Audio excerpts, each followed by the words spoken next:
If you're confused whether you want to do a master's or an MBA from India or outside India, then this video is for you because I will be clearing all your confusion based on just 8 simple factors. Hi my friends, my name is Mehar and I did my MBA from Imperial College in London that is ranked 9th in Europe by the FT rankings. So today I'm going to help you make the decision whether you should do an MBA from abroad or whether from India.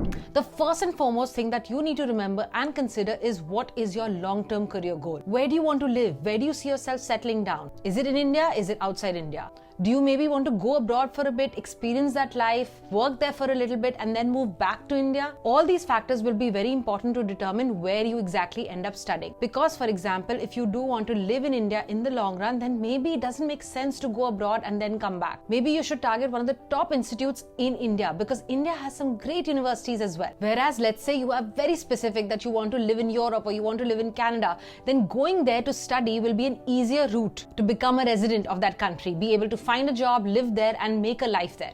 So it all starts with this personal question and this personal decision of how you envision your life and your career to look like. Of course, there are a lot of pros of living abroad, but there are a lot of disadvantages too. Living abroad, studying abroad, I feel is definitely over-glamorized and over-romanticized on social media. So you have to make sure and be very true to yourself whether you actually want to live abroad or are you just chasing somebody else's dream. The second factor that you need to consider is how much work experience do you have? And that is because a lot of the business schools in India for masters as well as MBA do not have this prerequisite or requirement of you having a little bit of work experience. You can immediately go for an MBA after you finish your graduation, which is something that I don't recommend. But if you do want to go down that route, you are able to do that in India. But if you do have some amount of work experience, 2, 3, 4, 5, 7 years even, you should be able to apply for an MBA abroad because then you will be sitting in a classroom that has people with experience right there in the class with you. So if you don't have any work experience, I wouldn't recommend doing an MBA or even a master's from abroad. But if you do, then you can consider going abroad. The next and probably the most important factor is what is your budget? That is the question that you need to ask yourself because either of these two decisions is going to be heavy on your pocket. An MBA or a master's is a lot of investment in terms of time, money and effort. Money being the most crucial one in many circumstances for many people. So you need to sit down by yourself and even discuss it with your family as to your long-term career goals and then how much investment you need to make in terms of this one degree. So let me give you a ballpark.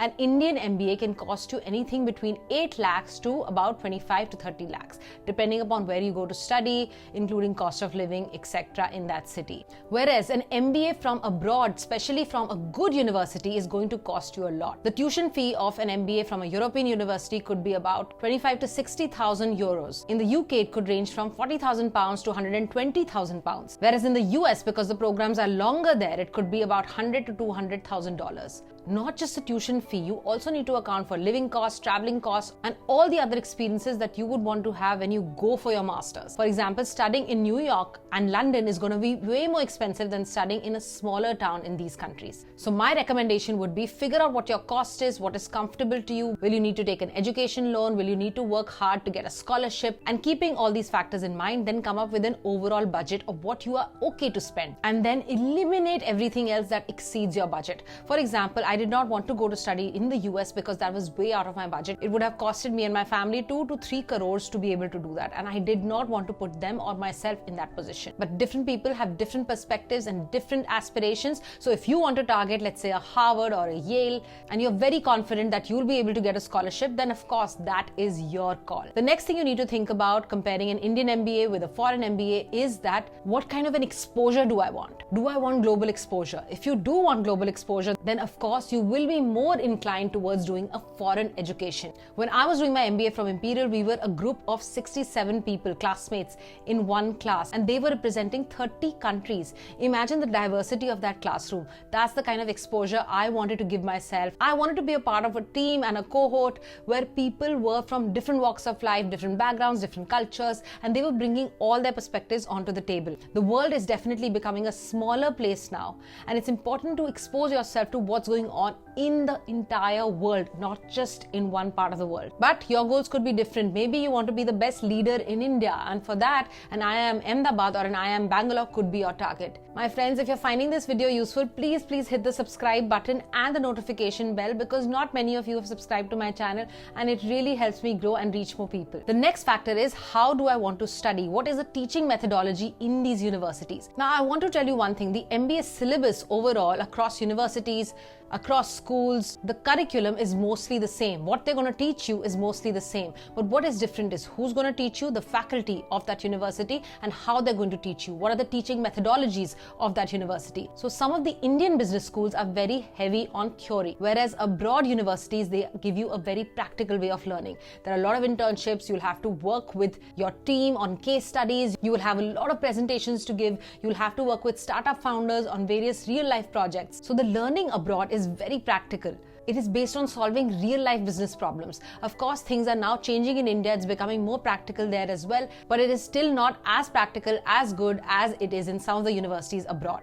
And the best part is that when I was doing my MBA from Imperial, I was able to select my electives on the basis of what I wanted to study. So even though I had been a finance student all my life, I ended up doing electives in brand management, in strategy, in venture capital, in marketing, because these were the subjects that really interested me. And that is why picking these different types of electives, I could mix and match my curriculum and figure out what I really wanted to study. And eventually it helped me pivot my career from finance to strategy as well. The next factor is, how long do you want to study for? Most of the MBA programs in India last about 2 years. That means for 2 years of your life, you're out of the job market. That is the opportunity cost of you going in to study. You won't be making any income. You won't be making any money at that time, because you'll be so drained in all the classwork and all the coursework and all the projects. Whereas mostly in the UK or European business schools, the MBA lasts about 1 year or maybe 1.5 years. Whereas in the US, again, it is about 2 years. So depending upon what your cost is, how long you're willing to study for,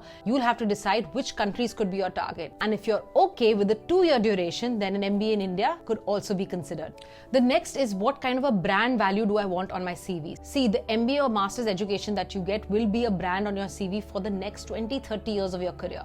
It's going to have a large impact on your career trajectory. I would definitely recommend you check out the Financial Times ranking. They come up with an annual ranking where you will be able to see universities from across the world. Some of the Indian institutes are very low on this list. So as you can see, from an international perspective, from an international standpoint, Indian institutes still have to buck their way up. This is going to be a once in a lifetime opportunity. And if you want a brand that makes you feel confident, that makes you feel proud, that acts as an asset on your CV for your career, then you need to target the top 20 or the top 30 in the world. But if you're very set that, no, Mehar, I want to set and establish a career for myself in India, then you can come up with a list of target universities for yourself within India as well. So definitely take a look at the FT rankings, QS rankings, and the Economist rankings before making a decision if you're planning to go study abroad. A bigger brand means a bigger network and definitely access to more opportunities. The last question you need to ask yourself is, how much time do I have to prepare, and how do I start preparing to apply for an MBA abroad? Well, the good news is, if you're planning to study in India and do an MBA from India, the only thing that you need to prep is for